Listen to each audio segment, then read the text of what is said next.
Okay, चलो start करते हैं क्योंकि और कोई दिखाई नहीं दे रहा मेरे को। लास्ट डे हमने मतलब कल एस्केप वेलोसिटी डिस्कशन किया था, एस्केप वेलोसिटी की। और एस्केप वेलोसिटी में मैंने आपसे बोला था कि एस्केप वेलोसिटी बेसिकली वो minimum velocity which is required to throw an object over the horizontal over the earth surface so that it never returns into the gravitational field of the earth. यही मतलब था escape velocity का.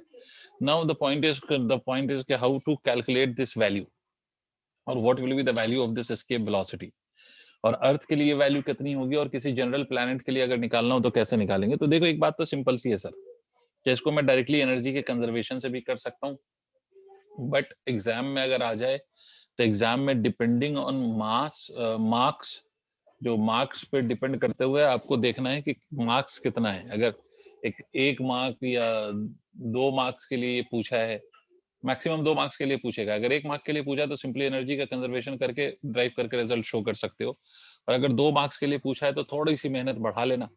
देखो कैसे निकालेंगे हम, वैसे हमें पता है कि मैं इसको 2 तरीके से कर सकता हूँ। तो पहले तो मैं इसको थोड़ा लेंदी प्रोसेस से आपको समझा दूं, उसके बाद फिर सिंपली एक इक्वेशन बना के मैं समझा देता हूँ। देखो एस्केप वेलोसिटी अगर आप बात करें तो मान लीजिए सर ये अर्थ है और आपका कोई भी बॉडी यहाँ पर था या कोई पार्टिकल was here, इसका मास m, अर्थ का मास कैपिटल M, ठीक है। Radius of the earth is r, ये कोई भी बॉडी यहाँ पर थी। अब आप इसको थ्रो कर रहे हो, you are throwing this body, आपने इस बॉडी को थ्रो किया above the surface of the earth, ताकि ऐसे पोजीशन पे चला जाए जहां पे gravitational field of the earth becomes 0, ठीक है। तो ऐसा पॉइंट कहाँ पे होगा सर, तो ऐसा पॉइंट कहीं पे होगा, लेट दैट बी इंफिनिटी, बहुत दूर होगा, let that be at infinite distance. समझ रहे हो मेरी बात। अब ये आपको अगर याद आए ना, तो आपने ग्रेविटेशनल पोटेंशियल एनर्जी का डेरिवेशन ऐसे ही किया था जैसे मैं अभी कर रहा हूं, अगर आप देख पा रहे हो तो।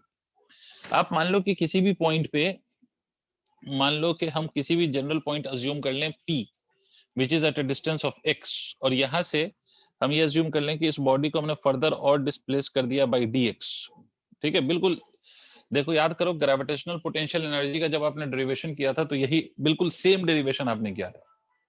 ग्रेविटेशनल पोटेंशियल एनर्जी में भी यही डेरिवेशन किया था, यही सेम डेरिवेशन आपने किया था। बस फर्क इतना था कि ग्रेविटेशनल पोटेंशियल एनर्जी के डेरिवेशन में आप ऑब्जेक्ट को इंफिनिटी से ला रहे थे in the gravitational field of the earth, यहां पर आप ऑब्जेक्ट को ग्रेविटेशनल फील्ड ऑफ द अर्थ से फेंक रहे हो टुवर्ड्स इंफिनिटी। सही, मतलब बस उल्टा कर दिया है ना, डायरेक्शन अपोजिट कर दिया है। पोटेंशियल एनर्जी कैलकुलेशन में आपने इनिशियल पॉइंट इंफिनिटी पे माना था, and from there you throw the object into the gravitational field of the earth, या moved the object into the gravitational field of the earth. यहां पर आप उल्टा कर रहे हैं, यहां पर आप ऑब्जेक्ट को ग्रेविटेशनल फील्ड ऑफ द अर्थ में इमेजिन कर रहे हैं और उसको फेंक रहे हैं आप इन्फिनिटी पर, जहां पर gravitational field due to the earth becomes equal to 0, ठीक है सर। सर हम ऐसा कह सकते तो हैं फिर से ये मैं कि पहले जी हम एक सिस्टम बना रहे थे, अब हम सिस्टम तोड़ रहे हैं। हाँ कह लो, यस। कह सकते हो। मतलब सिस्टम तोड़ नहीं रहे हैं मतलब इनके हम यहाँ पर ये कह सकते हैं मोरलेस कि हम इस सिस्टम को दूर कर रहे हैं, मतलब दोनों के बीच का सेपरेशन बढ़ा रहे हैं। दो बॉडी जो which is forming the system, उसके बीच का सेपरेशन बढ़ा रहे हैं, बिल्कुल सही। तब देखिए इस प्रोसेस में आपको कुछ वर्क करना पड़ेगा ना। इस प्रोसेस में क्यों वर्क करना पड़ेगा, तो you will have to do this work against the force of gravitation. ये तो बात ऑब्वियस है कि आपको ग्रेविटेशन के अगेंस्ट ये वर्क करना पड़ेगा, ग्रेविटेशनल फोर्स के अगेंस्ट, ठीक है। तो आप क्या लिखेंगे, आप लिखेंगे sir force is equal to G M M divided by x square, मतलब at any general distance x जो हम फोर्स लिखेंगे, ये मैं फिर से at any general distance x जो हम फोर्स लिखेंगे अर्थ और इस बॉडी के बीच का, वो ऐसे ही लिखेंगे F is equal to G M M divided by x square, ये तो यस लिख ही सर। सकते हैं। तो वर्क डन बेटा, हम इसमें अगर यहाँ पर फोर्स लग रहा है and we are just displacing it by very small displacement of dx, तो इस dx से इसको डिस्प्लेस करने में जो हमारा वर्क होगा ये भी बड़ा छोटा सा होगा। और dx मतलब p पॉइंट से लेके q पॉइंट तक ये इतने क्लोज है कि we can assume the value of the force at p and q to be same, because dx is just an infinitesimally small change in x for which the change of force can be neglected. तो इसको हम ऐसे लिख सकते हैं G M M x square ठीक है, multiplied by dx, this will be your work done. तो टोटल वर्क डन क्या होगा, undoubtedly you will have to integrate it gmm upon x square multiplied by dx। और कहां से कहां तक इंटीग्रेट करोगे, तो मैंने आपसे बोला from the surface of the earth you are throwing this object towards infinity. Clear? तो बिल्कुल वही फॉर्मूला आएगा जो आपका पहले भी आया था पोटेंशियल एनर्जी का, और आना भी चाहिए था। ठीक है, बस साइन का डिफरेंस आ जाएगा ना, मतलब अगर आप इसको इंटीग्रेट करके लिखेंगे तो gmm this will B minus of 1 upon x r से इंफिनिटी, ये तो लिखेंगे। देखिए, तो आप इसमें अगर लिमिट्स पुट कर दें तो 1 अपॉन इंफिनिटी विल बिकम 0, तो gmm into minus of 1 upon infinity minus of minus 1 upon r। ठीक है, तो वर्क डन की वैल्यू कितनी होगी, gmm divided by r। This is the work done. ठीक है, ये वर्क आपको करना पड़ेगा, ये वर्क आपको करना पड़ेगा to throw the object from the surface of the earth. But हमारा जो इंटरेस्ट था वो ये नहीं था कि वर्क डन कितना करना पड़ेगा। Our interest is to find the speed और the velocity with which I will have to throw this object so that it escapes the earth's gravitational field, earth की ग्रेविटेशनल फील्ड को ये escape कर जाए। For that purpose we have to find out the value of the velocity. तो ये तो हमने work निकाला है, तो पहले यहां तक नोट करो, तो हम वेलोसिटी निकालते हैं।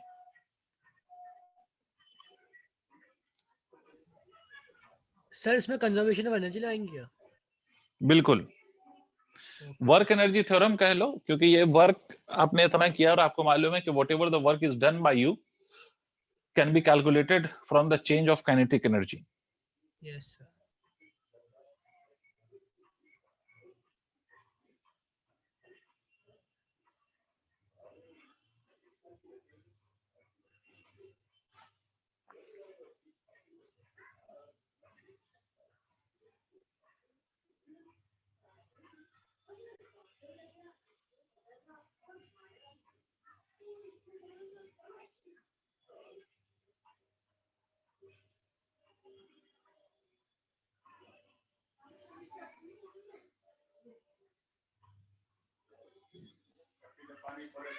Done sir.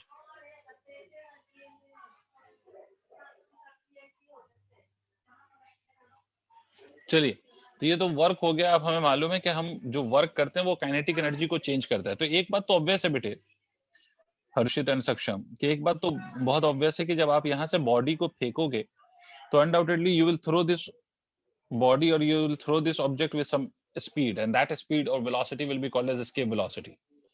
आपको कम से कम इस बॉडी को वहां पर पहुंचाना है जहां पर gravitational field of earth become 0, मतलब कम से कम वहां पहुंच जाए। उसके बाद वो वहां पर जाके रेस्ट में भी आ जाए तो हमें कोई फर्क नहीं पड़ता, कम से कम वहां पहुंच जाए। ठीक है, तो इसका मतलब है कि एट इंफिनिटी, क्योंकि हम मिनिमम केस ले रहे हैं ना, minimum value of velocity. Sir अगर वेलोसिटी इससे ज्यादा होगी तो वहां रुकेगा नहीं, हो सकता है और आगे जाता रहे, उससे हमें मतलब नहीं है, बट कम से कम वहां पहुंचा दो, तो ये मतलब होगा मिनिमम वेलोसिटी का। तो अगर हमें कम से कम वहां पहुंचाना है तो एक बात तो मैं ये कह सकता हूं कि फाइनल जो वेलोसिटी होगी at infinity that can be taken as equal to 0, मतलब वो उस पॉइंट पे पहुंच गई जहां पर ग्रेविटेशनल फील्ड ऑफ द अर्थ 0 है, तो वहां पर जाके वो रुक भी जाए तो भी it will never return towards the earth surface. समझे? Yes sir. Yes sir. तो इसका मतलब है कि सर हम ये कह सकते हैं कि final kinetic energy will be 0, initial kinetic energy is equal to half mv square, और this change of kinetic energy is equal to work done. ठीक है, तो इसका मतलब है कि मैं लिख सकता हूं सर यहां पर, मैं यहां पर लिख सकता हूं gmm upon r must be equal to half into m into velocity का स्क्वायर। ठीक है, m से m कैंसिल हो जाएगा, तो एस्केप वेलोसिटी की वैल्यू को हम लिख सकते हैं under root of 2gm by r। This is the minimum required velocity that has to be given to a particle to escape the earth's gravitational field. इसी चीज को आप ऐसे भी लिख सकते हो, escape velocity can also be written like this, twice of gm by r, इसको multiply and divide it by r। तो ये वैल्यू को आप ऐसे भी लिख सकते हो कि v is equal to under root of twice of gm by r square multiplied by r। ठीक है, कौन मुझे बताएगा, हर्षित बताएगा या सक्षम बताएगा कि what can we call this gm by r square value? G small g, small right? जी। हाँ जी, बिल्कुल स्मॉल जी। तो under root 2g multiplied by r, this is also the way of writing the same escape velocity, but yes ये जो g है, जो small g आपने लिखा है, this is the acceleration due to gravity for the earth. If it will be the another some other planet other than earth, तो small g की वैल्यू अलग होगी for that given planet. Sir ये del K E में v square minus u square होगा ना? बिल्कुल होगा, बट नेगेटिव का मतलब क्या बनेगा? अच्छा मतलब मैग्नीट्यूड ले रहा, सर वही पूछा था मैं. मैग्नीट्यूड लिया बेटे.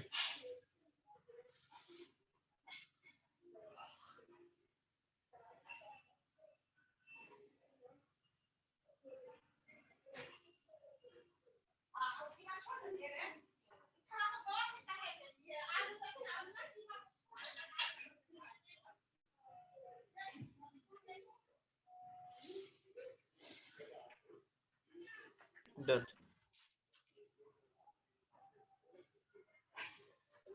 चलो, तो ये तो एस्केप वेलोसिटी की वैल्यू है which you have written it as √2gr. अब एस्केप वेलोसिटी, ऑब्वियस सी बात है कि एस्केप वेलोसिटी हर प्लैनेट के लिए अलग अलग होती है. अर्थ के लिए अगर आप कैलकुलेट करोगे ना, तो इसकी वैल्यू 11.2 किलोमीटर पर सेकंड होती है. ठीक है, 11.2 kilometre per second. This is the value of escape velocity for the earth. अगर प्लैनेट दूसरा होगा तो स्मॉल जी की वैल्यू अलग होगी, तो एस्केप वेलोसिटी की वैल्यू अलग होगी. अच्छा, इसी चीज को मैं ऐसे भी सोच सकता था भाई, कंजर्वेशन ऑफ एनर्जी जो मैं बात कर रहा था इतनी देर से, कि भाई अगर मान लीजिए कि मैं आप किसी बॉडी को यहाँ से फेंक रहे हैं, आप इमेजिन करिए कि आप किसी पार्टिकल को यहाँ से फेंक रहे हैं, इसका मास है. मैं आपको इसी को दूसरे तरीके से बताता हूँ. अच्छा, याद रखिएगा ये वाला डेरिवेशन छोटा है, ठीक है, तो शायद ये एग्जाम में यूज ना करो तो ज्यादा बेहतर है. बट ये just to understand the concept कि अगर कोई पार्टिकल यहाँ पर, ये अपना अर्थ का पूरा मास हम यहाँ पर मान सकते हैं, और ये कोई पार्टिकल यहाँ पर है सर, इसको अगर हम यहाँ से फेंकें such that it goes to infinity, to infinite distance, ठीक है, जाके वहां पहुंच जाए, बस रुक जाए, तो आपको नहीं लगता हर्षित भाई कि potential energy should be equal to zero as well as kinetic energy should also be equal to zero if I am talking about the minimum speed given at the surface of the earth to this body? सोच के देखो. अगर आप minimum velocity दे रहे हो, तो minimum का क्या मतलब होता है कि मिनिमम का मतलब ये है कि हाईएस्ट पॉइंट पे जाके वो क्या हो जाए, वो रेस्ट में आ जाए. यही तो मतलब है ना मिनिमम का. Yes sir. ठीक है, तो इसका मतलब है बेटे कि अगर आपने यहाँ पर कुछ वेलोसिटी दी है, तो हाईएस्ट पॉइंट पे जाके वो वेलोसिटी कितनी हो जानी चाहिए? जीरो. दूसरी बात कि अगर आप दो बॉडी के बीच के डिस्टेंस को इनफाइनाइट कर दोगे, तो ग्रेविटेशनल फोर्स ऑफ अट्रैक्शन तो वैसे ही खत्म हो गया ना, तो पोटेंशियल एनर्जी तो वही खत्म हो गई ना. Yes. Gravitational potential energy will also become zero because Yes, sir. gravitational force of attraction has become zero. तो जब फोर्स ही नहीं है तो एनर्जी कहाँ से आएगी सर? ठीक है, तो ये पॉइंट है. तो ये सर आपका ये potential energy is equal to zero, kinetic energy भी जीरो एट इंफिनिटी. तो मैं ये कह सकता हूँ कि by the conservation of mechanical energy can I claim that कि initial mechanical energy should be equal to final mechanical energy. Yes sir. और इनिशियल मैकेनिकल एनर्जी को मैं कह सकता हूँ कि भाई minus of G M M by R. ठीक है, क्योंकि ये और ये दोनों के बीच का separation is radius of the earth, plus of half into M into V का स्क्वायर, बट हाईएस्ट पॉइंट पे जाके दोनों एनर्जी जीरो हो गई, तो जीरो. इसका मतलब क्या वही रिजल्ट नहीं आ गया? देखो, half M V square is equal to G M M divided by R. Undoubtedly this M and this M cancels out, तो वी इज इक्वल टू फिर से वही √2 जी एम बाई आर. और इसको थोड़ा सा सिंप्लीफाई कर लो तो वही आ जाएगा. इसका मतलब है कि अल्टीमेटली हम कर क्या रहे हैं? We are just conserving the energy. हम अल्टीमेटली कर क्या रहे हैं? तो हम एनर्जी का ही कंजर्वेशन कर रहे हैं और कुछ नहीं कर रहे हैं. कि आप किसी भी बॉडी को, अब ये क्वेश्चन किसी भी प्लैनेट के लिए हो, डजेंट मैटर, चाहे वो अर्थ के लिए हो या किसी भी प्लैनेट के लिए हो, तो formula for the potential energy will remain same. भाई प्लैनेट का मास अलग हो जाएगा, तो अर्थ का मास अलग है, दूसरे प्लैनेट का मास अलग है, तो मास अलग हो जाएगा, is a different issue, but formula तो यही रहेगा ना सर. Yes sir. तो इसको नोट करिए, एक दो क्वेश्चन कराता हूं इस पे.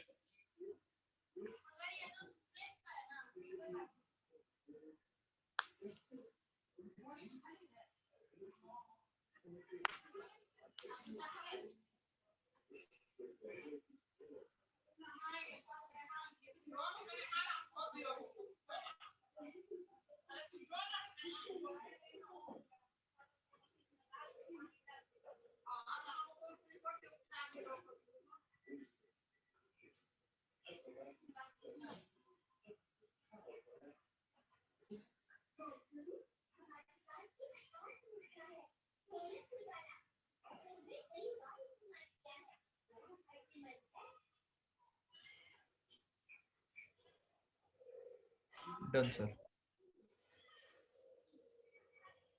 ओके, चलिए कुछ क्वेश्चंस करते हैं, 2-3 क्वेश्चन इस पे करते हैं। सर मुझे एक डाउट है जी, आप पूछिए। सर। इससे पहले हमने जो भी चीजें प्रूव की है वर्क एनर्जी थ्योरम से, आज हमने वर्क एनर्जी थ्योरम और ये मैकेनिकल एनर्जी थ्योरम पढ़ा सर। मतलब दोनों में साइन सेम आ रहे थे, इसमें दोनों में अलग अलग साइंस अलग क्यों आ रहे हैं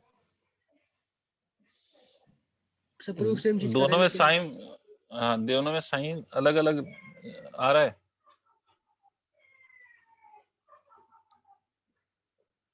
क्या साइन का मसला कह रहे हो? अच्छा, यहाँ पर जो एनर्जी है वो इक्वेट किया तो इससे डायरेक्ट आ गया। अच्छा, वहां पर जो आ रहा है final kinetic energy minus of initial kinetic energy, ठीक है, और वो किसके बराबर आ रहा है? वर्क डन के बराबर आ रहा है, यही कहना चाह रहे हो ना? तो यस सर। वर्क डन जो वहां पे हो रहा है, वर्क डन, अगर वो वर्क डन हम देखो, अब वहां पे ये बात डिपेंड करती है कि अगर हम वर्क डन कर रहा है हमारा, वो क्या कहते हैं उसको, ग्रेविटेशनल फोर्स, ठीक है, अगर work done by gravitational force हम निकालें, तो आपको याद होगा कि work done by external force, इस केसेस में work done by external force and work done by conservative forces are equal but opposite. Yes sir, yes sir. ठीक है, तो अगर हम एक्सटर्नल फोर्स का वर्क डन निकाल लें, ठीक है, तो वो नेगेटिव ऑफ काइनेटिक एनर्जी के बराबर दे रहा है। इसका मतलब है कि आप वर्क कर रहे हो बट काइनेटिक एनर्जी डिक्रीज हो रही है। जी सर, समझ जी रहे सर। हो? वर्क कर रहे हो बट काइनेटिक एनर्जी क्या हो रही है? डिक्रीज हो रही है, ये मतलब है उसके नेगेटिव साइन का। और अगर वही कंजर्वेटिव का वर्क डन निकाल लोगे, तो कंजर्वेटिव के वर्क डन के हिसाब से वो पॉजिटिव आ जाएगा। देखो, कंजर्वेटिव का जो वर्क डन होगा, एक्सटर्नल फोर्स का वर्क डन तुम्हारा आया है GMM/R। अब यही कंजर्वेटिव फोर्स का वर्क लिखते तो आप क्या लिखते? माइनस ऑफ GMM/R लिखते या नहीं लिखते? तो दोनों तरफ का माइनस साइन कैंसिल हो जाता या नहीं होता? यस, समझ गया सर। ठीक है, और यहाँ पर जो कंजर्वेटिव वर्क कर रहा है, वो वर्क कर रहा है तो वो काइनेटिक एनर्जी को डिक्रीज करने के लिए वर्क कर रहा है, और काइनेटिक एनर्जी डिक्रीज हो रही है। आप जो एक्सटर्नल वर्क कर रहे हो, वो आप कर रहे हो काइनेटिक एनर्जी को इंक्रीज करने के लिए, बट काइनेटिक एनर्जी उल्टा हो रही है कि डिक्रीज कर रही है, इसलिए आपका वर्क नेगेटिव आ रहा है एक्सटर्नल फोर्स का। ठीक है सर? यस, समझ गया सर। 2-3 क्वेश्चन कर लो, 2 छोटे छोटे क्वेश्चन और एक प्यारा सा क्वेश्चन जो एससी वर्मा कह रहा हूँ, एनसीईआरटी का सॉल्व एग्जांपल है। And the same question, same मतलब विद स्लाइड डिफरेंट डेटा या सेम डेटा, मुझे याद नहीं है, बट यस यही क्वेश्चन आईआईटी में भी पूछा गया है, और बहुत ज्यादा पहले नहीं पूछा गया, मुश्किल से मुझे लगता है 4-5 साल पहले का क्वेश्चन है जो आईआईटी में पूछा गया है।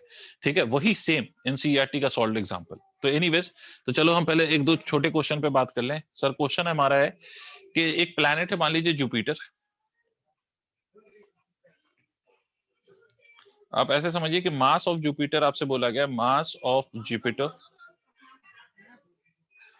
जुपिटर का जो मास है वो अर्थ के मास का 318 times of mass of earth. Jupiter का मास अर्थ के मास से ज्यादा है, और कितना टाइम ज्यादा है? 318 times. And it radius is 11.2 times of the earth's radius. Radius Jupiter का जो है, radius of Jupiter is equal to 11.2 times of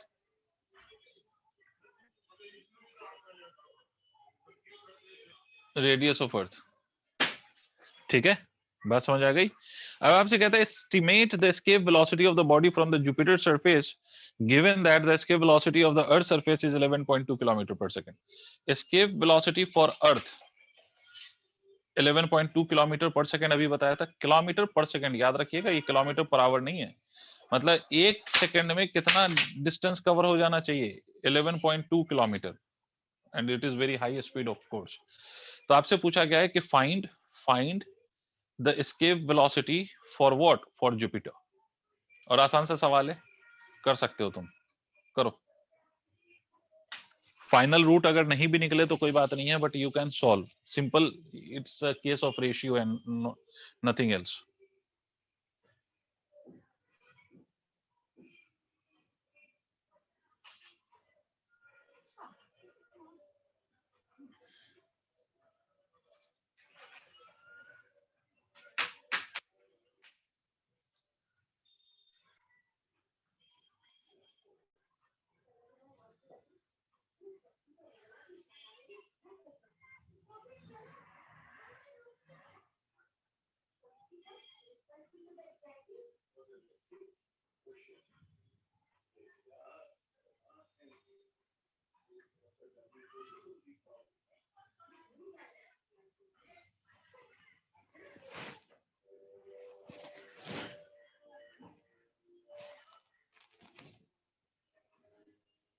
कर पा रहे हो? यस सर, 1 मिनट बस। ठीक है। जानवी, आप लेट क्यों थी आज? Yes, sir. आप लेट क्यों थी आज? So actually, I was having lunch, so. Okay.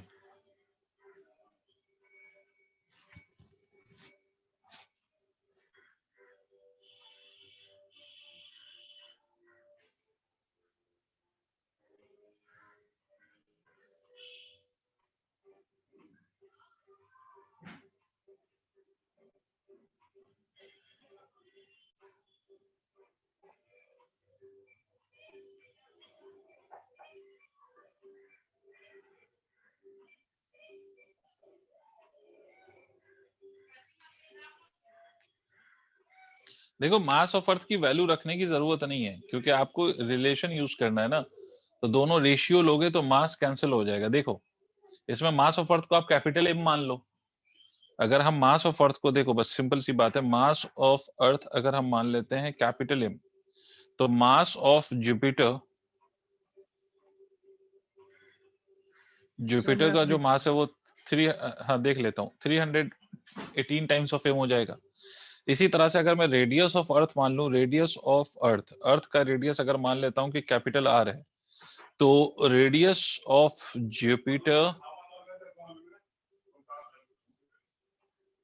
Is equal to 11.2 times of R, ये लिख देंगे हम। अब हम फाइनली फॉर्मूला लिखेंगे। देखो, एस्केप वेलोसिटी फॉर अर्थ, अर्थ के लिए अगर मैं एस्केप वेलोसिटी की बात करूं, तो अर्थ के लिए एस्केप वेलोसिटी का फॉर्मूला होता है √2 gm/r, और इसकी वैल्यू हमें दे रखा है 11.2 किलोमीटर पर सेकेंड। ठीक है, ये 11.2 किलोमीटर पर सेकंड है। तो इसी तरह से एस्केप वेलोसिटी फॉर जुपिटर, मैं उसको v डैश कह लेता हूं, तो ये मैं लिखूंगा twice of g into mass of Jupiter divided by r dash for the Jupiter. ठीक है, yes Harshit, the answer is 59.76, your answer is correct. ठीक है, यही हमें निकालना है कि ये वैल्यू कितनी होगी। तो कुछ नहीं करो, दोनों को आपस में डिवाइड कर दो। ठीक है, दोनों को अगर आप आपस में डिवाइड करोगे, तो आप या तो आप ऐसे लिख लो इसमें, या तो आप इस बात को ऐसे लिख लो, v डैश को आप ऐसे भी लिख सकते हो, √2g एज इट इज रहा। m डैश को आप क्या लिख सकते हो, m dash can be written as equal to 3 times of 18 times of m divided by radius of earth 11.2 times of r, ऐसे लिख सकते हो। तो ये ve डैश को आप ऐसे भी लिख सकते हो कि √2gm/r multiplied by this factor 318/11.2। ठीक है, और ये वाली जो फैक्टर है, ये वाला फैक्टर, यही तो ये है, और इसकी वैल्यू 11.2 दे रखी है। Yes. डिड यू अंडरस्टैंड सक्षम? Yes.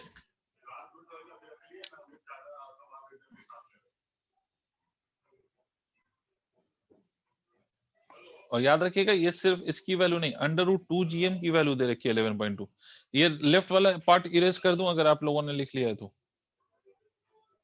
क्वेश्चन वाला पार्ट में इरेज कर रहा हूं यहाँ पर, ये शायद आपने नोट कर ही लिया होगा इतनी देर में, तो मैं क्वेश्चन वाला पार्ट इरेज कर रहा हूं कम से कम।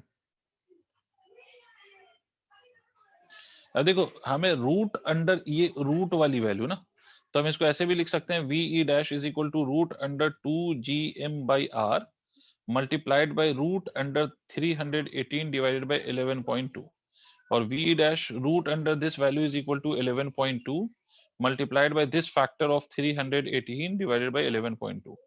अब ये जब सॉल्व वॉल्व करोगे तो ये अप्रोक्सीमेटली 59.7 किलोमीटर पर सेकेंड इसका आंसर आएगा। ठीक है, यस सर। Okay, sir.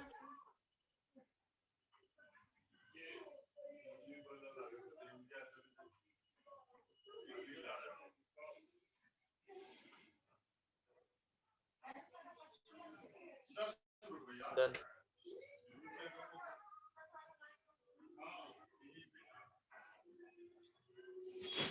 ठीक है,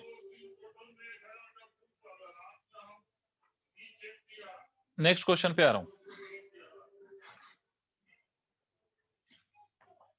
एक क्वेश्चन है, वो देख लो, show that the moon would depart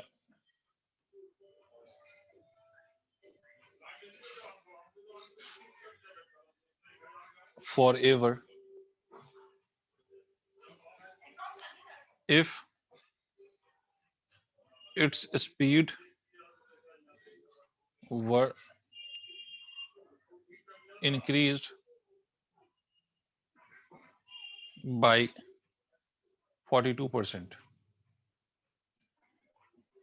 देखो आपसे कहता है कि मून जो है ना वो अर्थ के ग्रेविटेशनल फील्ड से गायब ही हो जाएगा, डिपार्ट कर जाएगा हमेशा के लिए, मतलब वो अर्थ के अराउंड घूमता हुआ आपको नहीं दिखाई देगा अगर मून की स्पीड 42% से इंक्रीज हो जाए।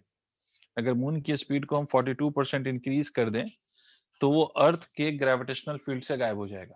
मतलब जितनी अभी उसकी स्पीड है उससे और 42% अगर उसको इंक्रीज कर दो तो वो अर्थ के ग्रेविटेशनल फील्ड से गायब हो जाएगा। ठीक है, ये हमें शो करना है। क्वेश्चन समझ गए अब? भाई moon moon is the natural satellite for earth ना, तो अगर उसकी 42% स्पीड बढ़ा दोगे तो वो अर्थ के ग्रेविटेशनल फील्ड से ही गायब हो जाएगा।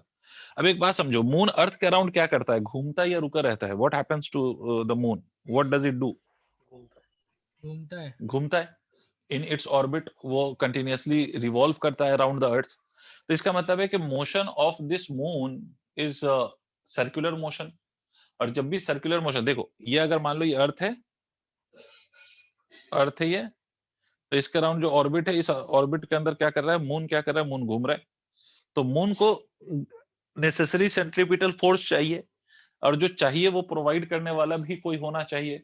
तो कौन प्रोवाइड कर सकता है इसको ये सेंट्रीपिटल फोर्स? तो आपको मालूम है कि भाई अर्थ और मून के बीच में ग्रेविटेशनल फोर्स ऑफ अट्रैक्शन लगेगा, and this gravitational force of attraction will be responsible for providing this moon necessary centripetal force. तो इसका मतलब है मून के लिए मैं ऐसे कह सकता हूं, mass of the moon multiplied by the velocity with which it is revolving in the earth, ठीक है, या around the earth, mv square divided by the radius of the earth is equal to gmm, that is the gravitational force between earth and the moon. Did you understand? Yes, sir. m and m will cancel out, so this v and one r will cancel out by another r, so this v will be equal to कितना? तो that will be equal to under root of gm divided by r। ठीक है, this is the velocity with which the moon is revolving around the earth। और इसको आप ऐसे भी लिख सकते हो under root of g r लिख सकते हो, आर से मल्टीप्लाई आर से डिवाइड करके अंडर रूट जी आर लिख सकते हो। और एस्केप, ये मून की वेलोसिटी है ना, इसमें मैं मून लिख देता हूं ताकि आपको याद रहे, ये मून की वेलोसिटी। और अर्थ की जो एस्केप वेलोसिटी है वो कितनी है? वो है अंडर रूट 2gr। ठीक है, चलो इन दोनों का डिफरेंस देखते हैं, कितना डिफरेंस है, कितना परसेंटेज का। ठीक है, तो ऑब्वियस बात है कि इन दोनों का डिफरेंस देखो तो आप ये कह सकते हो कि the difference between this two v minus of v m is equal to कितना है? तो ऑब्वियस बात है under root 2gr minus of under root gr। ठीक है, समझ रहे हो? Yes sir.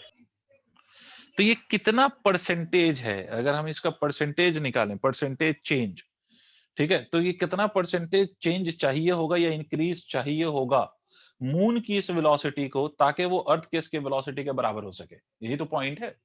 अगर वो परसेंटेज चेंज 42% आ गया तो इसका मतलब है कि मून की स्पीड अगर 42% से बढ़ गई तो वो एस्केप कर जाएगा, और वो चेंज अगर 42% से ज्यादा आ रहा है इसका मतलब है 42% बढ़ने पर एस्केप नहीं करेगा। यही तो मतलब है। Yes sir. ठीक है, तो क्या लिखेंगे आप? Under root 2gr minus of gr। Percentage change निकालने का तरीका होता है कि change divided by the original into 100। ये आप कर दीजिए, इसको सॉल्व करिएगा आप तो रूट gr कैंसिल हो जाएगा, ये आ जाएगा root 2 minus of 1 multiplied by 100। ये 1.412 अप्रोक्सीमेटली होता है, तो ये 0.41 इंटू 100 करोगे तो अप्रोक्सीमेटली ये 41.4% के आसपास आएगा। तो अप्रोक्सीमेटली इसको 42% कह सकते हो। Yes sir. है ना? इसका मतलब है कि अगर मून की वेलोसिटी 42% और बढ़ जाएगी तो वो अंडर रूट 2gr के बराबर हो जाएगी, और वो अंडर रूट 2gr के बराबर हो जाएगी मतलब ये वेलोसिटी एग्जैक्टली किसके बराबर हो जाएगी? एस्केप वेलोसिटी के बराबर हो जाएगी, जो रिक्वायर्ड है मून को, जो चाहिए to escape the gravitational field of the अर्थ।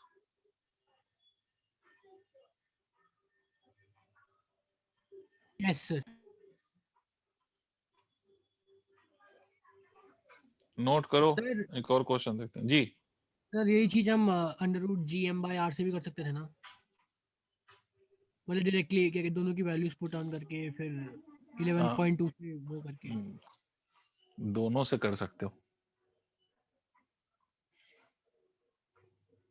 दोनों से कर सकते हो आप।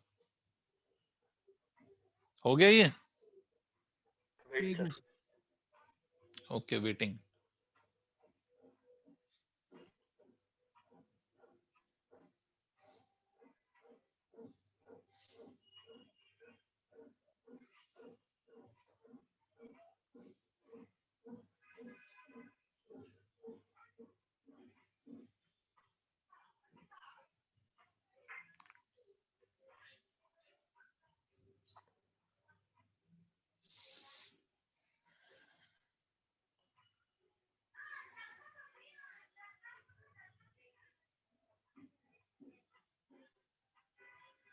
डन।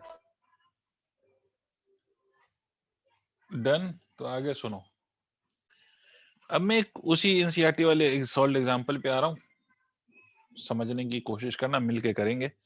देखिए उसमें क्वेश्चन में कहा गया कि ये एक स्फेरिकल बॉडी है, इसका मास कुछ है m, और इसकी जो रेडियस है, let that radius be r, और there is another spherical body here,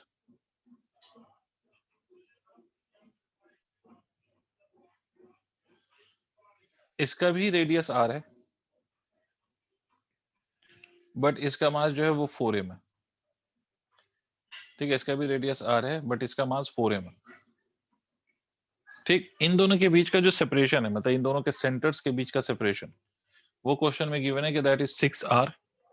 आपसे बोला गया कि यहाँ पर कोई पार्टिकल है जो इस वाले स्फीयर पे रखा हुआ है, स्फीयर को नाम दे देते हैं, मान लो स्फीयर ए और स्फीयर बी। ठीक है, इस स्फीयर के पे रखा हुआ ये ओ, ये O1 सेंटर्स का नाम। यहां से इस पार्टिकल को मुझे फेंकना है।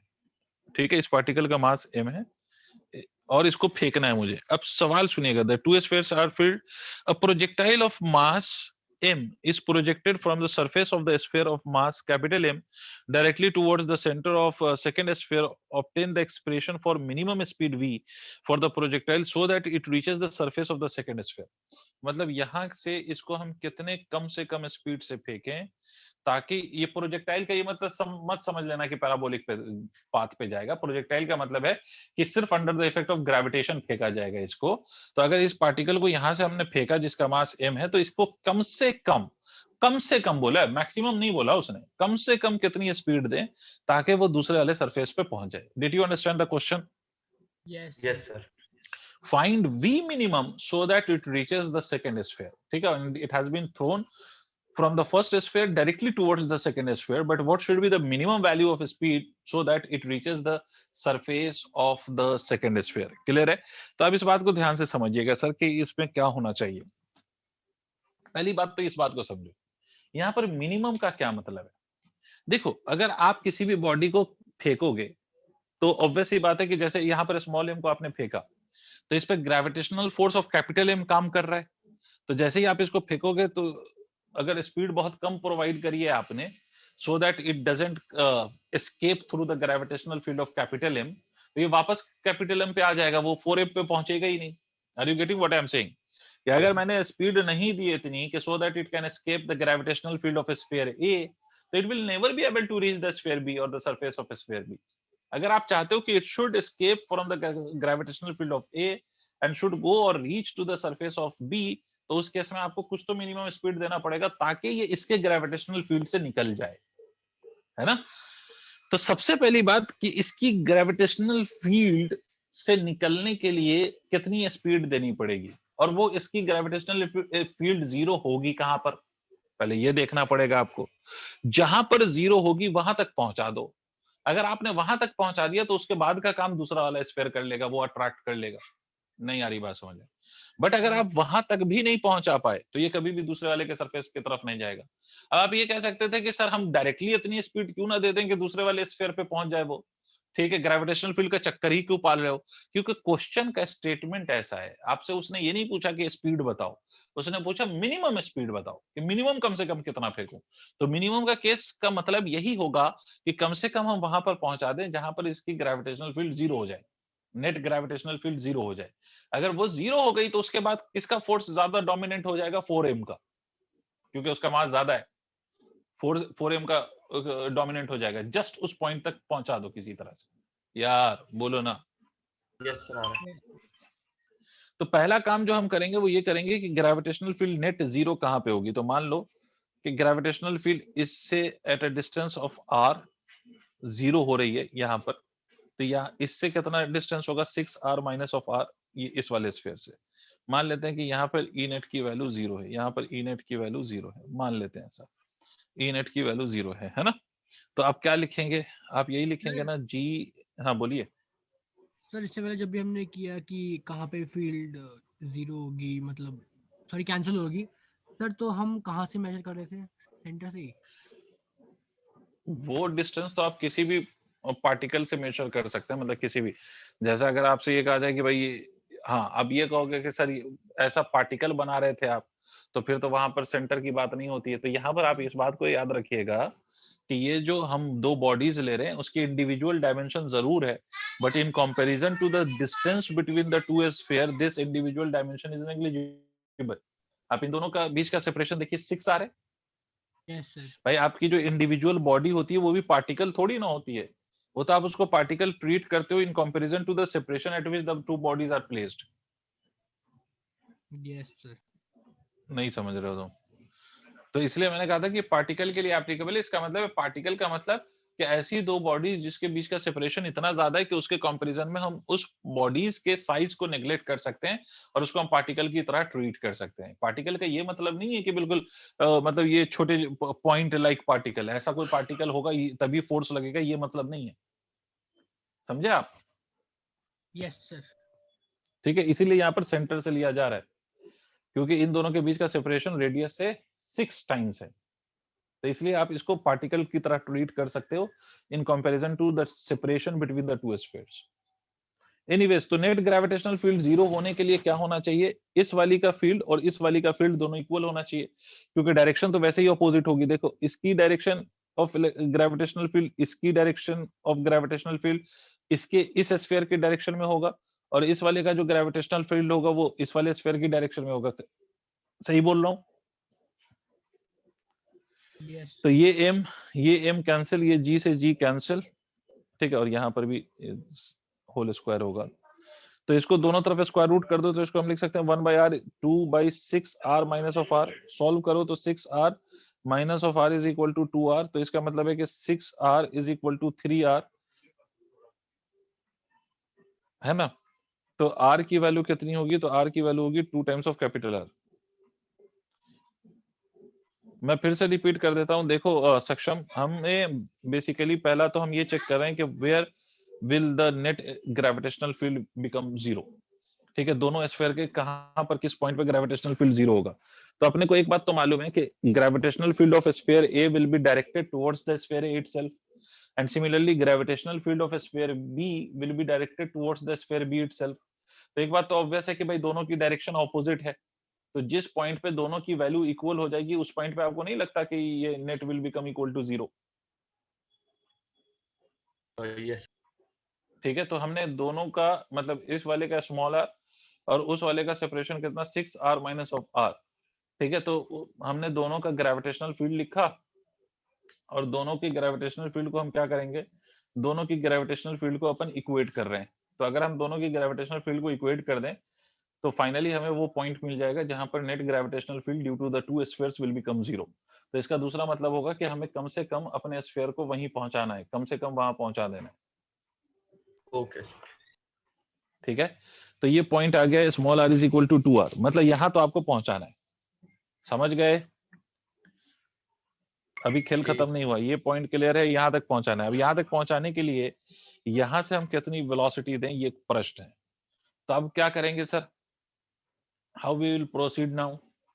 तो अब करेंगे ये कि we will conserve the energy. क्या करेंगे, एनर्जी को कंजर्व करेंगे। ठीक है, मुझे हर्षित बताएगा कि हर्षित जब यहां पर ये पार्टिकल है तो इसके पास कौन कौन सी एनर्जी है, when you are throwing this particle from here, तो what are the energies that the particle is possessing here, that possess here, what potential, are the forms of energies. Yes बोलो। पोटेंशियल और kinetic. Kinetic. तो मतलब अगर हम यहाँ पर mechanical energy देखें initial when it is here, तो it will be written as equal to half into v minimum जो हमें निकालना है का स्क्वायर। तो इसको मैं v स्क्वायर ही लिखता हूँ, क्या फायदा नीचे m लगा के। दूसरा potential energy minus of g m by r, agreed.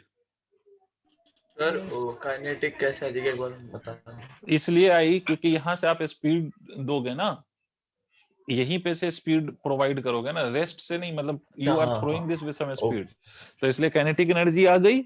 दूसरा gravitational potential energy between the sphere A and this particle.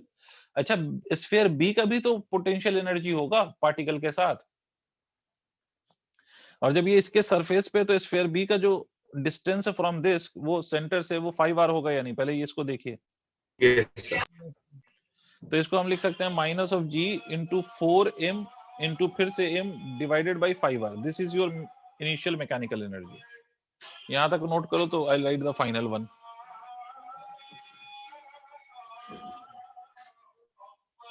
यहां तक नोट करिए सर, इसमें कोई इशू है तो पूछते रहिए।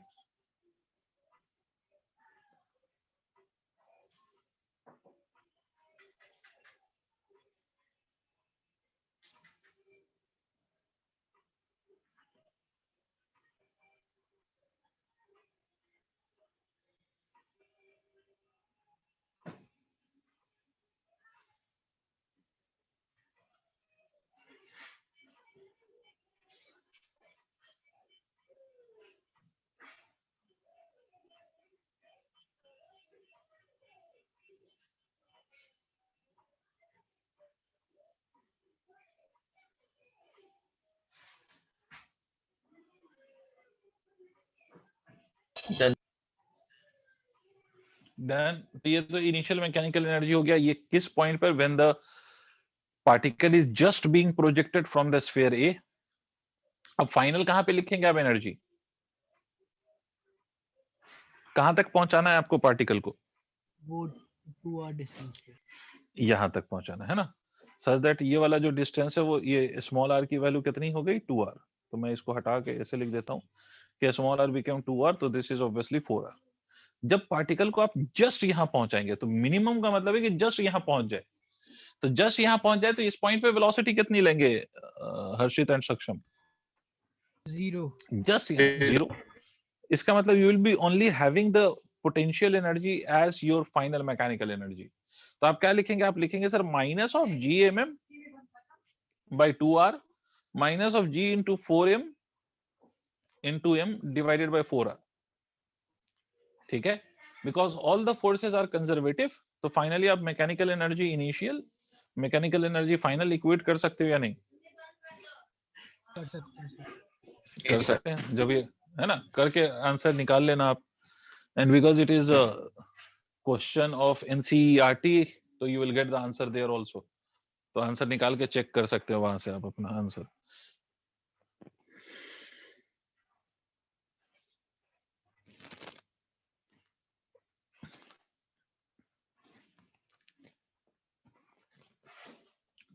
नोट करिए ताकि हम अब नेक्स्ट टॉपिक की ओर चलें। कुछ और टॉपिक इसमें रह गए हैं, एक तो सैटेलाइट है, एक केप्लर्स लॉज रह गया है, और एक्सेलरेशन ड्यू टू ग्रेविटी का वेरिएशन। तो चलिए अब नेक्स्ट टॉपिक है हमारा ऑर्बिटल वेलोसिटी ऑफ सैटेलाइट। ठीक है, height of satellite, time period of satellite, ये वाला टॉपिक। इसके बाद हम एक्सेलरेशन ड्यू टू ग्रेविटी का वेरिएशंस देखेंगे, वो छोटा सा पार्ट है, वो ज्यादा कोई कठिन पार्ट नहीं है। और फिर उसके बाद केप्लर्स लॉस की बात करेंगे, है ना। तो चलिए बेसिकली इस हफ्ते में तो ये चैप्टर निपट ही लेगा, और नया चैप्टर हम सेकंड बुक स्टार्ट कर लेंगे इस हफ्ते, इस वीक। एनीवेज, तो पहली बात तो कोई बता सकता है मुझे, अब जो टॉपिक है हमारा वो सैटेलाइट का बेसिक आइडिया है, मुझे ये बता सकते हो कि what is a satellite. It is any body which revolves around a planet.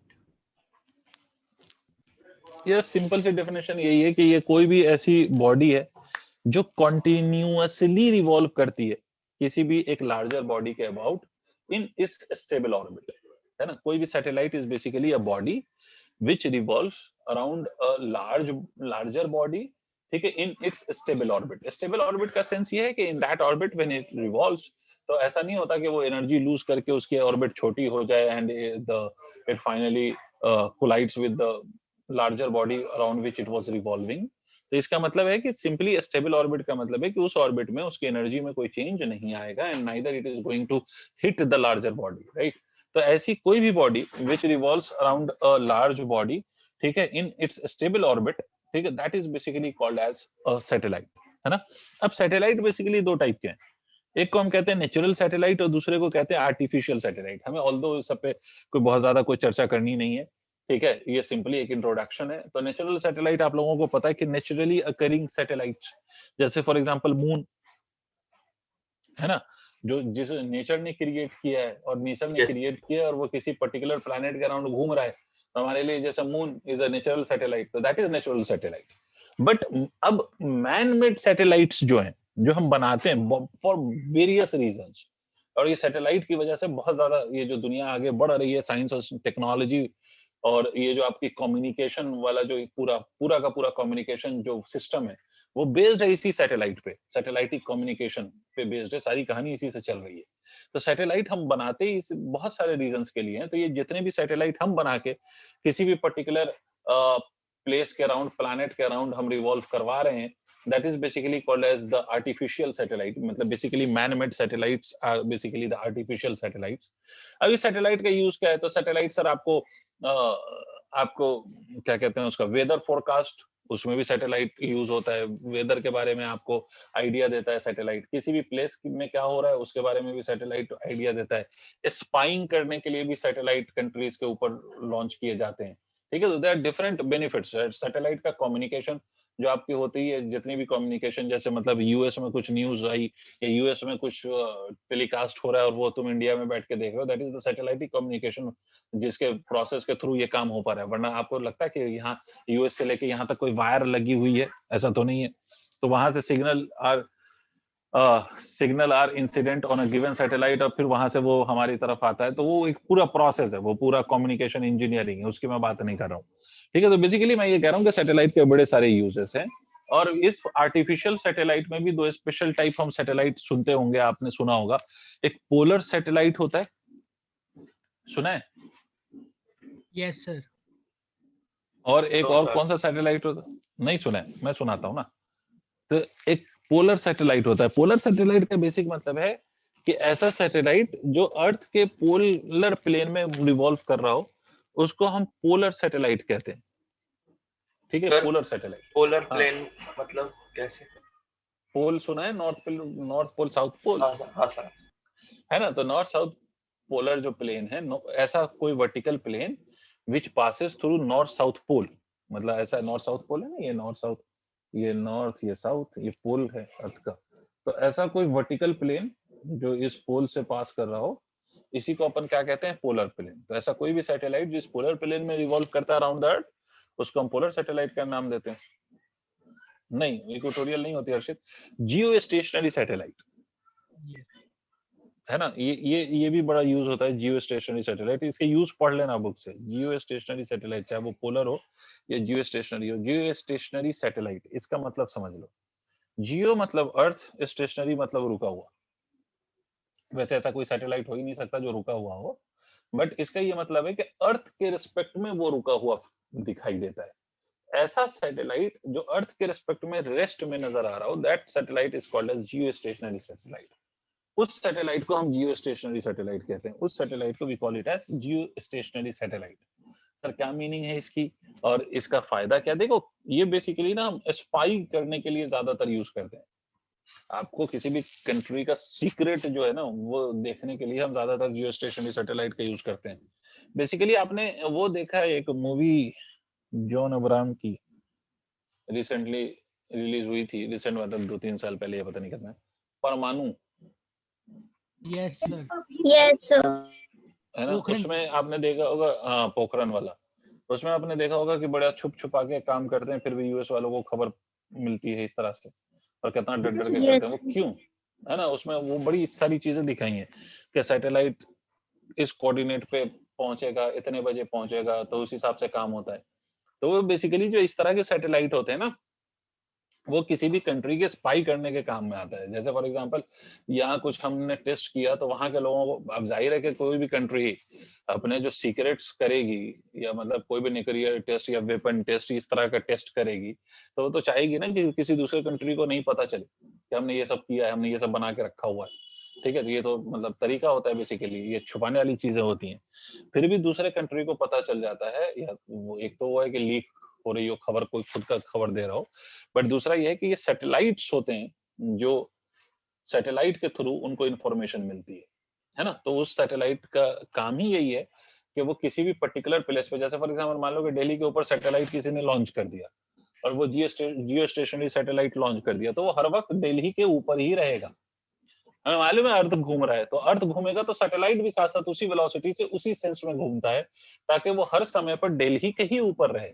ऐसा नहीं कि किसी समय पर वो दिल्ली के ऊपर था तो दूसरे समय पे वो कोलकाता के ऊपर चला गया, तीसरे टाइम पे वो मुंबई के ऊपर चला गया, ऐसा नहीं होगा। बेसिकली होता क्या है, ये मान लीजिए यहाँ पर का अर्थ है, and we know that earth rotates about its axis of rotation with some velocity, let that be omega। तो इसका इक्वेटोरियल प्लेन है ना हर्षित, हर्षित एंड सक्षम इसको, एंड जानवी, इसको इक्वेटोरियल प्लेन कहते हैं। मतलब ऐसा प्लेन जो इक्वेटर से पास हो रहा हो। पोल का मतलब नॉर्थ एंड साउथ और इक्वेटर का मतलब वेस्ट ईस्ट। ये जो इक्वेटर से पास होने वाला प्लेन है उसको हम इक्वेटोरियल प्लेन कहते हैं। तो हम क्या करते हैं कि किसी भी सैटेलाइट को if you make it rotate और revolve around this earth in equatorial plane, in the same sense equatorial plane में घुमाऊं, और किस सेंस में, उसी सेम सेंस में घुमाऊं जिस सेंस में अर्थ घूम रहा है, with the same angular velocity. तो आप सोचो कि सर अगर आप चल रहे हैं और आपके साथ वाला भी उसी वेलोसिटी से उसी डायरेक्शन में चल रहा है जिधर आप चल रहे हैं, तो आपको वो सामने साथ वाला कैसे नजर आएगा, रेस्ट में या मोशन में? रेस्ट में। तो वही वाली बात है यहाँ पर कि ये जिस डायरेक्शन में अर्थ घूम रहा है उसी डायरेक्शन में आपका ये सैटेलाइट भी घूम रहा है, उसी वेलोसिटी से, उसी सेंस में। तो बेसिकली क्या होगा, अर्थ के रेस्पेक्ट में ये हमेशा रेस्ट में नजर आएगा या नहीं आएगा? तो जितना अर्थ घूमेगा उतना ये भी सैटेलाइट घूमेगा। ठीक है, तो इसीलिए वो हमेशा उसी प्लेस के ऊपर होगा जिस प्लेस पे आपने उसको लॉन्च किया या जिस प्लेस के ऊपर उसको आपने रखा है। ठीक है, समझे या नहीं? Yes sir. तो इसका नाम है जियो स्टेशनरी सैटेलाइट। खैर हमें इन सबसे मतलब नहीं। अच्छा, इसका एक आध मार्क का यूज पूछ लेते हैं, तो वो जरा आप पढ़ लीजिएगा। अब मेरा पॉइंट समझ लीजिए। अब बेसिकली हमें पढ़ना क्या है इसमें, ऑर्बिटल वेलोसिटी ऑफ सैटेलाइट। देखो सैटेलाइट जब भी आप लॉन्च करोगे किसी भी प्लैनेट के अराउंड, ठीक है, चाहे मान लो अर्थ के अराउंड, तो वो सैटेलाइट इसकी वेलोसिटी भी सेम होगी ना, लीनियर वेलोसिटी बता। किसकी वेलोसिटी? जियो स्टेशनरी सैटेलाइट। हाँ, वो सेम होगी, same of that of earth. Yes, है ना, तभी वो स्टेशनरी नजर आ सकता है। तो इसीलिए इसका नाम जियो स्टेशनरी है, क्योंकि अर्थ के रेस्पेक्ट में वो आपको लगेगा रुका हुआ है। कई बार आपको लगता है ना कि कोई तारा आपको दिखाई दे रहा, रुका हुआ तारा, तो ये मे भी पॉसिबल कि वो तारा समझते हो स्टार, वो ये मे भी पॉसिबल कि वो स्टार ना हो, वो सैटेलाइट हो जो आपको नजर आ रहा हो वहां पे रुका हुआ। यस। खैर जाने, देखो अब किसी भी सैटेलाइट को अगर आप लॉन्च करोगे तो इस सैटेलाइट का मॉडल बिल्कुल ऐसे ही समझो जैसे Rutherford model of atomic atom है, कि भाई अगर कोई भी इलेक्ट्रॉन है और किसी पर्टिकुलर ऑर्बिट में उसको आप मूव कराना चाहते हो, तो इन दैट पर्टिकुलर ऑर्बिट या to move in that particular orbit it should have some particular velocity. आपने पढ़ा होगा ना कि in each orbit electron has its different velocity with which it revolves in that orbit. इसी तरह से अगर आप सैटेलाइट को किसी भी प्लैनेट के अराउंड मूव करा रहे हो इनटू डिफरेंट ऑर्बिट्स, तो उन डिफरेंट ऑर्बिट में उस सैटेलाइट की एक पर्टिकुलर वेलोसिटी होनी चाहिए, तभी वो उस ऑर्बिट में रिवॉल्व करेगा, अदरवाइज तो उसकी ऑर्बिट चेंज हो जाएगी ना। या फॉर एग्जांपल अगर मैं आपसे कह लेता हूं कि मुझे इस सर्कुलर पाथ पे किसी बॉडी को घुमाना है जिसका रेडियस r है, तो ऑब्वियस सी बात है कि इस सर्कुलर पाथ में घूमने के लिए इस बॉडी के पास एक पर्टिकुलर वेलोसिटी होनी चाहिए। ठीक है, तभी तो उस पे उतना पर्टिकुलर सेंट्रीपिटल फोर्स लगा पाओगे आप, तभी तो उस बॉडी को आप मूव करा पाओगे इस पर्टिकुलर ऑर्बिट के अंदर। क्लियर? तो ये जो वेलोसिटी है with which the satellite revolves in its particular orbit, है ना, around the given planet, that is basically called as orbital velocity. उसी को अपन क्या कहते हैं? उसी का नाम है ऑर्बिटल वेलोसिटी। समझ गए मेरी बात? Yes sir. तो लिखिए ऑर्बिटल वेलोसिटी की डेफिनेशन लिखिए, सिंपल सी डेफिनेशन है, it is the required velocity to put a satellite into its orbit around the earth. It is the required velocity, it is the required velocity to put a satellite, it is the required velocity to put a satellite into its orbit, around the surface of earth. Sir, It please. is the required velocity to put a satellite into, ऐसे लिख लो, into its orbit around the earth. मतलब किसी भी satellite को किसी particular orbit में घुमाने के लिए कितनी वेलोसिटी चाहिए, that is basically called as orbital velocity. ठीक है सर? कभी सैटेलाइट लॉन्च होते हुए कभी देखा डिस्कवरी पर? सर रॉकेट लॉन्चर से होता है ना शायद? हाँ, रॉकेट लॉन्चर से पहले हम उसको रॉकेट से, बेसिकली रॉकेट लॉन्चर नहीं रहे। सर मैं कह रहा हूँ रॉकेट लॉन्च जैसे होता है वैसे ही होता है ना? हाँ, रॉकेट के ही मदद से सैटेलाइट ऊपर जाता है। Yes sir, yes. ठीक है, रॉकेट कैरीज दैट सैटेलाइट, और जैसे जैसे रॉकेट ऊपर जा रहा होता है वैसे वैसे वो अपने पार्ट्स उसके अलग होते जाते हैं, फाइनली जो है वो सैटेलाइट बच जाता है, जो उस पर्टिकुलर हाइट पे जाके, मतलब उसके पीछे जाहिर है कि बहुत सारी टीम काम कर रही होती है, तो वो वहां पर जाके वो उस हाइट तक पहुंच के पूरा रॉकेट का पूरा मामला खत्म हो जाता है जिस हाइट पे उसको पहुंचाना था, और वहां पर उसको वेलोसिटी प्रोवाइड कर दी जाती है हॉरिजॉन्टल डायरेक्शन में, ताकि वो गोल गोल घूम सके सैटेलाइट। समझ रहे हो? वो सर्कुलर पाथ पे घूम सके, तो उसके पीछे बड़ी सारी कैलकुलेशन है। बट अभी फिलहाल हम लोग एक छोटा सा कैलकुलेशन समझ लेते हैं कि सर अगर मान लीजिए ये अर्थ है और मुझे इस अर्थ के अराउंड किसी सैटेलाइट को घुमाना है, सच दैट कि अर्थ को मुझे सैटेलाइट को मुझे घुमाना है अर्थ के ऊपर at a height of h, मतलब वो अर्थ के सरफेस से h हाइट, तो अर्थ का रेडियस r है, तो सेंटर से वो कितना हो गया r प्लस h, और इसको हमें ऑर्बिट में घुमाना है, तो ऑर्बिट तो हमारा सर्कुलर ऑर्बिट होगा बेटे, तो सर्कुलर ऑर्बिट में इस सैटेलाइट को घुमाना है which is at a height of h from the surface of the earth, तो इसमें हमें कितनी वेलोसिटी इसको प्रोवाइड करनी पड़ेगी ताकि ये इस ऑर्बिट में घूम सके, कितनी वेलोसिटी हमें इसको प्रोवाइड करनी पड़ेगी इस सैटेलाइट को ताकि ये इस ऑर्बिट में घूम सके। क्लियर? ये वेलोसिटी हमें निकालनी है, एंड इसी वेलोसिटी को हम कौन सी वेलोसिटी कहते हैं? Orbital velocity. तो आपको एक बात समझ में आ गई होगी कि ये मास ऑफ द अर्थ फिर से मान लो, ये मास ऑफ द सैटेलाइट फिर से मान लो, तो आपको एक बात समझ में आ गई होगी सर कि अगर आप देखें तो satellite is going in a circular path. Yes sir. ठीक है, तो satellite is revolving in its circular path, तो अगर सैटेलाइट सर्कुलर पाथ में रिवॉल्व कर रहा है तो एक बात तो बहुत ऑब्वियस हो गई ना कि to make the satellite to move in the circular path it will need a centripetal force. अब आप बताएंगे कि बेटे यहाँ पर सेंट्रीपिटल फोर्स कौन प्रोवाइड करेगा? What will be the cause for the centripetal force? Gravitational force. Obviously, the gravitational force is the cause for the gravitation centripetal force. तो सिंपल सी बात है, हम लिख सकते हैं GMM divided by R plus of H का whole square is equal to MV naught divided by what? Divided by R plus of H। यही तो सेंट्रीपिटल फोर्स का फॉर्मूला, MV नॉट का square divided by R plus H। V naught का क्या मतलब है? V नॉट is the orbital velocity. Clear? तो ऑब्वियस ही बात है सर, r प्लस एच से एक r प्लस एच काट दीजिए, m से m काट दीजिए, तो ऑर्बिटल वेलोसिटी जो है वो सिंपली किस पर डिपेंड करती है? वो डिपेंड करती है gm upon r plus H पे, where m is the mass of the earth in this case. अगर ये कोई और प्लैनेट होता तो this would have been the mass of that planet. r क्या चीज है? r is the radius of the earth. अगर कोई और प्लैनेट होता तो this would have been the radius of some other planet. h is that height from the surface of the planet और अर्थ जो ऑर्बिट की हाइट है फ्रॉम द सरफेस। ठीक है, और जी तो आपको पता ही है ग्रेविटेशनल कांस्टेंट है, तो this is the formula for the orbital velocity and this is the actual formula for the orbital velocity. ये जो फॉर्मूला आपने देखा है ये एक्चुअल फॉर्मूला है किसका? ऑर्बिटल वेलोसिटी का, है ना? अच्छा, इसी को अगर मैं इसी में एक अजम्पशन वाला भी फॉर्मूला हम अभी बनाएंगे, बट इससे पहले समझ लो ये रियल फॉर्मूला ये है, gm upon r plus H multiplied by r square upon r square भी कर लें अगर इसको हम, तो इसको हम ऑर्बिटल वेलोसिटी को ऐसे भी लिख सकते हैं कि gm अपॉन r स्क्वायर, ये वाला जो टर्म है gm अपॉन r स्क्वायर, ये वाला term, this will become equal to g r square divided by r plus of h। ये भी तरीका है लिखने का, ठीक है, बट बहुत ज्यादा डिफरेंस नहीं आ जाएगा दोनों तरीके में। ऑलमोस्ट दोनों तरीका सेम ही है, तो ये भी तरीका है लिखने का, ये स्मॉल जी के टर्म्स में, वो कैपिटल जी के टर्म्स में, तो this is how we write. Yes ठीक। ये नोट करो तो आगे बढ़ते हैं। सर हम्म सर अभी जो हमने सैटेलाइट लॉन्च करने वाली बात कही थी, तो उसमें आपने बोला था कि उसके पार्ट्स उससे डिसम्बल हो जाते, मतलब हट जाते सर, तो वहाँ पे हम लोग कोई भी चीज कंजर्व नहीं कर सकते ना? कंजर्व का सेंस नहीं समझ आया मेरे को। सर मतलब हम वहाँ ना ही मोमेंटम कंजर्व कर सकते हैं, ना ही काइनेटिक एनर्जी, बिकॉज मास तो हर मतलब वेरी कर रहा है ना। हाँ, तो मास वेरी करता है, तो उस केस में मोमेंटम के लिए अलग इक्वेशंस बनती हैं, वो वेरिएबल मास का केस होता है।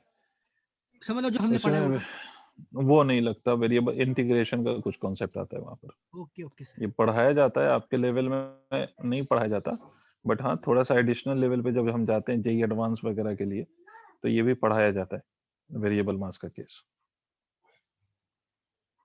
आप में तो बिल्कुल भी नहीं है। जैसे आप में एक चीज होगा, अगर शायद पता नहीं अब किताबों में है या नहीं, rocket propulsion,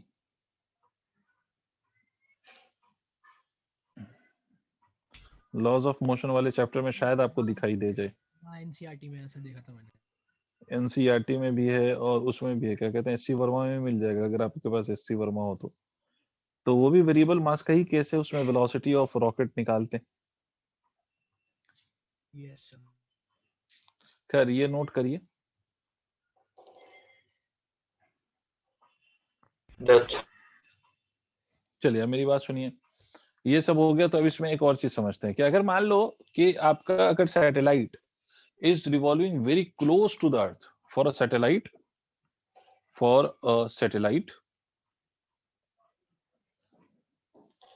revolving very close to earth's surface, अगर बहुत क्लोज हो, तो उस केस में आप इस फॉर्मूले को ऐसे भी लिख सकते हो कि भाई उस केस में h will be less than that of the radius of earth। अगर बहुत क्लोज है, वर्ड मैं यूज कर रहा हूँ बहुत क्लोज, तो उस केस में ऑर्बिटल वेलोसिटी को आप simply under root of gm/r भी लिख सकते हो, क्योंकि r is greater than that of h, तो उस केस में h को निग्लेक्ट कर सकते हो। मतलब h को अप्रोक्सीमेटली आप यहाँ से h को अप्रोक्सीमेटली आप कितना मान सकते हो इस केस में, 0। ठीक है, तो इस ऑर्बिटल वेलोसिटी को आप ऐसे भी लिख सकते हो under root gr in this case, but ये हमेशा होगा, ये जरूरी नहीं है। अगर आपको हाइट गिवन है तो फिर तो आपको हाइट कंसीडर करनी है, बट अगर आपको ये बोला गया कि जैसे फॉर एग्जांपल कि मैंने अर्थ से 100 मीटर ऊपर, 200 मीटर ऊपर, 1 किलोमीटर ऊपर, 2 किलोमीटर ऊपर सैटेलाइट लॉन्च कर दिया है, या उसकी जो ऑर्बिट है वो अर्थ सरफेस से 2 किलोमीटर ऊपर है, तो उस केस में फिर आपको 6400 किलोमीटर के कंपैरिजन में 2 किलोमीटर को नेग्लेक्ट करने में कोई बड़ी बात नहीं है। इनफैक्ट मैं तो ये कहता हूं कि अगर 10 किलोमीटर भी है तो 6400 किलोमीटर के कंपैरिजन में 10 किलोमीटर को हम नेग्लेक्ट कर सकते हैं। समझ रहे हैं आप? तो उस केस में आप ऑर्बिटल वेलोसिटी को अंडर रूट जी आर लिख सकते हैं। बट अगर ऐसा नहीं है तो फिर तो आपको वही फॉर्मूला यूज करना है जो अभी आपने पढ़ा है कि g M divided by r plus of h, फिर उस केस में एच भी यूज करना है। और अगर सर ऐसा केस हो, अगर ये वाला केस हो कि ऑर्बिटल वेलोसिटी, ठीक है, orbital velocity under root g r हो फॉर अ गिवन ऑर्बिट, अगर अंडर रूट जी आर है, तो इस केस में आप एक कंपैरिजन कर सकते हैं एस्केप वेलोसिटी और ऑर्बिटल वेलोसिटी की, कि escape velocity for the earth surface is under root 2 g r and orbital velocity in the case when h is equal to 0 is under root g r. तो अगर आप इन दोनों का comparison करें तो आप ये कह सकते हैं कि escape velocity is equal to root 2 times of orbital velocity in this case, not always but in this case with assumption। समझ गए सर? Yes sir. सर एक बार नोट फिर करिए, से आगे बताओ। बढ़िए, फिर से मेरी बात सुनिए कि अगर मैं ये वाला केस कंसीडर कर रहा हूं, ऐसा केस जिसमें height eight which the satellite is being launched is very close to the surface of the earth such that it can be taken as 0 or it can be assumed to be 0, तो उस case में जो orbital velocity आएगी वो आएगी under root g r. तो ये जो orbital velocity which you are getting as under root g r, और इस अर्थ की जो एस्केप वेलोसिटी है वो तो हमेशा अंडर रूट 2 जी आर है। तो इस particular case of orbital velocity और एस्केप वेलोसिटी का रिलेशन जो होगा, that can be written as VE is equal to under root 2 times of V naught। समझे अभी भी? ठीक है, और कुछ बातें करते हैं, चलिए इसको नोट करिए, आगे बढ़ते हैं, छोटी छोटी बातें और।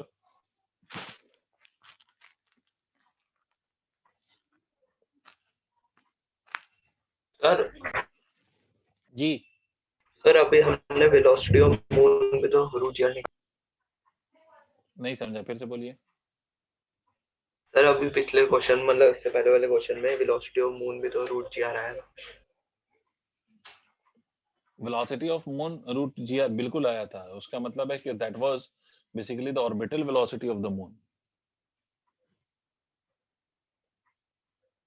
मून की जो वेलोसिटी है वो ऑर्बिटल वेलोसिटी ही अंडर रूट जी आ रही थी सर। उसमें भी आपने यही करा है कि you just have equated the gravitational force with the centripetal force. देखो,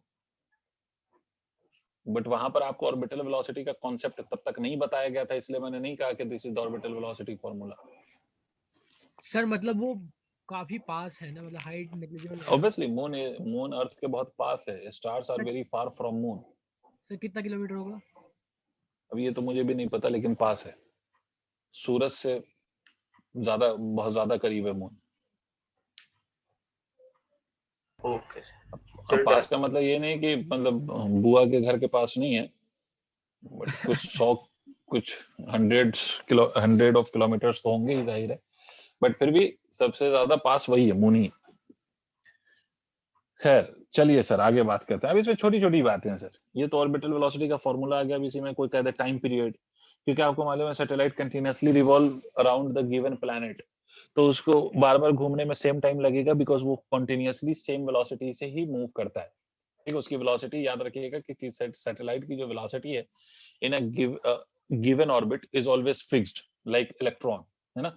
तो इसलिए उसको जो टाइम भी लगेगा बार बार घूमने में वो सेम टाइम लगेगा। तो टाइम पीरियड क्या होएगा सर? तो टाइम पीरियड हमें पता है कि circumference divided by orbital velocity, है ना। सरकमफ्रेंस टाइम पीरियड ऑफ वो निकालें अगर हम, सरकमफ्रेंस डिवाइडेड बाय क्या लिखेंगे आप? ऑर्बिटल वेलोसिटी लिखेंगे। यस और सरकमफ्रेंस का मतलब समझ लीजिए, आपके सरकमफ्रेंस जिस ऑर्बिट में प्लैनेट घूम रहा है उस प्लैनेट के उस ऑर्बिट का सरकमफ्रेंस, इसका सरकमफ्रेंस। तो ये अर्थ है अपना, इसका रेडियस आर, और ये अपना यहाँ से ये एच। तो ये इसका जब आप रेडियस देखेंगे ना ऑर्बिट का, तो that is r plus f h. वो सिंपली आर नहीं है, बल्कि उसका भी सेंटर यहीं पर है, अर्थ के ही सेंटर पे उसका भी सेंटर है। तो ये जो रेडियस है इसका आर प्लस एच है। इसका मतलब जब आप टाइम पीरियड लिखेंगे तो आप लिखेंगे 2 pi into r plus of h divided by orbital velocity. और ऑर्बिटल वेलोसिटी की वैल्यू आपने लिखा है under root of G M divided by r plus h. Sir आप ये वाला फॉर्मूला क्यों यूज कर रहे हो? क्योंकि यही एक्चुअल फॉर्मूला है, विदाउट एनी अजम्पशन। क्योंकि अजम्पशन हमेशा गिवन हो ये जरूरी नहीं है। तो टाइम पीरियड की वैल्यू क्या हो जाएगी? 2 पाई अंडर रूट ऑफ, ये आर प्लस एच को इसके अंदर ले आओ तो ये क्या हो जाएगा? आर प्लस एच का होल क्यूब हो जाएगा। ये आर प्लस एच का होल क्यूब डिवाइडेड बाय कितना? तो divided by g into M, ऐसे लिख सकता हूं मैं।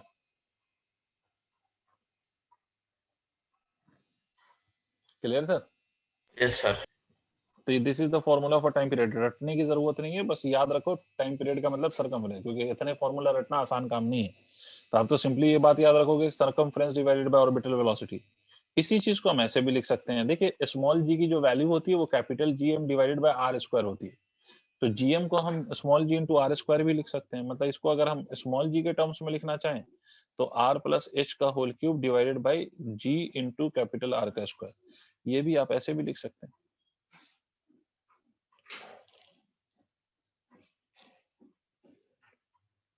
सर तो मून तो बहुत दूर है आज से सर, 4 लाख किलोमीटर लगभग। सर तो उसमें हमने इसको मतलब एच को कैसे नेग्लेक्ट कर सकते हैं? एच बेसिकली उसमें नेग्लेक्टेड नहीं है, वो फॉर्मूला तब आया था जब आपने यहाँ पर यहाँ से डायरेक्टली उस डिस्टेंस को क्या बोल दिया? स्मॉल आर बोला। देखिए तो यस जो सर, यस। स्मॉल आर है ना, तब आपने उसको अंडर रूट जी आर लिखा है। देखिए आप अच्छे से, जब वो क्वेश्चन हमने किया था तो स्मॉल आर किया था ना। ओके सर, मतलब सर हमारा assumption। हाँ, उसमें हमने कोई मतलब अर्थ के सरफेस से एच हाइट नहीं लिया उसकी। जी सर, समझ हमने गया। बोला कि है ना, जिस ऑर्बिट में वो घूम रहा है ना उस ऑर्बिट की रेडियस स्मॉल आर मान लिया from the centre of the earth. तो small R basically includes R plus H. Okay okay okay sir. ये लिख लिया हो तो आगे बढ़े। अच्छा तो वो रूट जी स्मॉल आर है एंड जहाँ पे R. Hmm okay okay sir, hmm समझ। Yes, sir. डन। जी देखो अगर आप इसमें वैल्यूज सॉल्व पुट करके अगर सॉल्व किया जाए, ठीक है, तो ये 84.6 मिनट्स का टाइम पीरियड आता है। जब अर्थ के बहुत करीब मतलब एच की वैल्यू अगर नेग्लिजिबल हो, 0 हो, तो उस केस में ये टाइम पीरियड 84.6 मिनट्स का आ जाता है। खैर जाने दो। एक और चीज समझ लो, height of satellite. Next point, अभी टाइम पीरियड लिखा था, next is height of satellite. Sir आपने अभी जी 84 हाँ 84.6 मिनट्स। सर किस चीज के लिए है वो? मैं बता देता हूँ। अगर कोई भी सैटेलाइट ऐसे ऑर्बिट में हो जिसके लिए h is equal to 0 assume किया जा सके, h इज इक्वल टू 0, तो इस तरह के सैटेलाइट का जो टाइम पीरियड होता है वो 84.6 मिनट्स होता है। Okay sir. मतलब ऐसा सैटेलाइट जिसके लिए हाइट की वैल्यू आप 0 कर दें तो उसका जो टाइम पीरियड होगा वो 84.6 मिनट होगा। मतलब एक चक्कर लगाने में उसको 84.6 मिनट्स लगते हैं। ठीक है, ओके तो देखिए, बट ये सारे सैटेलाइट को नहीं, ये सिर्फ उसी सैटेलाइट को जिसके लिए एच की वैल्यू 0 मानी जा सकती है। Last is your height of satellite. ये भी बच्चों वाली बात है सर, क्या आपको टाइम पीरियड पता है कि टाइम पीरियड का फॉर्मूला क्या आया? तो टाइम पीरियड का फॉर्मूला आया sir 2 pi under root of r plus h का होल क्यूब डिवाइडेड बाय कितना आया था sir? Divided by r plus h का whole cube divided by g into capital M। ये लिखा था आपने टाइम पीरियड। अब इसमें h की वैल्यू अगर मुझे निकालनी है तो कुछ नहीं करना, t स्क्वायर को मैं ऐसे लिख सकता हूँ 4 पाई का square into r plus h का whole cube divided by gm लिख सकता हूँ ना। तो यहां से हम ऐसे भी लिख सकते हैं r प्लस h का whole cube is equal to T square multiplied by gm divided by 4 pi square. लिखा जा सकता है sir, if I am not Yes. Wrong. तो इसका मतलब है कि हम इसको ऐसे भी लिख सकते हैं, इसको हम ऐसे भी लिख सकते हैं कि r प्लस, तो ये होल टू द पावर 1/3 हो जाएगा। r plus h can be written as equal to T square. कुछ नहीं है, सब टाइम पास बात है। gm अपॉन 4 पाई स्क्वायर, ये नहीं भी फॉर्मूला बताता मैं तो भी आप ये सब काम कर सकते थे, बट ये बुक्स में होता है तो बस मैं बता रहा हूँ ऐसे ही। तो h इज इक्वल टू आप क्या लिख सकते हैं? T square gm divided by 4 pi square to the power 1/3 minus of this is r। ये आपका h की वैल्यू होती है। अगर किसी भी सैटेलाइट को कितना हाइट पे लॉन्च करना है तो ये h की वैल्यू होती है, या h का फॉर्मूला होता है, which depends on the obviously time period, कि उस सैटेलाइट का टाइम पीरियड आपको कितना चाहिए।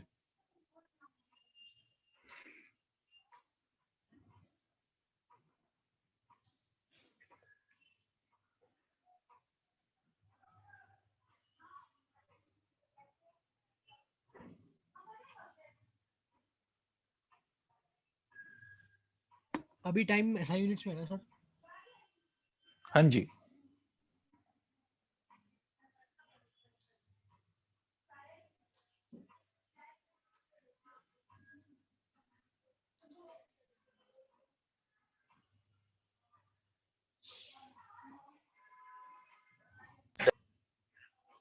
हो गया। Yes. चलो फिर बाकी की चर्चा अब नेक्स्ट क्लास में ही करेंगे, और नेक्स्ट क्लास में ही कोशिश करेंगे ये खत्म हो जाए। अब बचा है दो चीज है इसमें, वेरिएशन ऑफ स्मॉल जी पर डिस्कशन, और दूसरा केपलर्स लॉस। तो will try to finish this by the next class. Sir आज स्मॉल इतना जी ही की रहने वैल्यू देंगे। तो हमेशा कम ही होती है ना, अगर मतलब अर्थ के पास भी जाए दूर भी जाए। हाँ, अर्थ के पास नहीं, अर्थ के अंदर जाने लग जाए, हाँ वही। मतलब in the depth of the earth, तो भी स्मॉल जी डिक्रीज होता है, और अर्थ के सरफेस के ऊपर भी जाने लग जाए तो भी जी डिक्रीज होता है। इनफैक्ट अर्थ के rotation, due to the rotation of the earth also G has different effect, small G की वैल्यू चेंज होती है। ठीक है, तो वो सारे केसेस हम डिस्कशन करेंगे इन द नेक्स्ट क्लास। तो आज इतना ही रहने देते हैं sir. Okay here sir, the thank you. height is, here the height g is, ये सर ये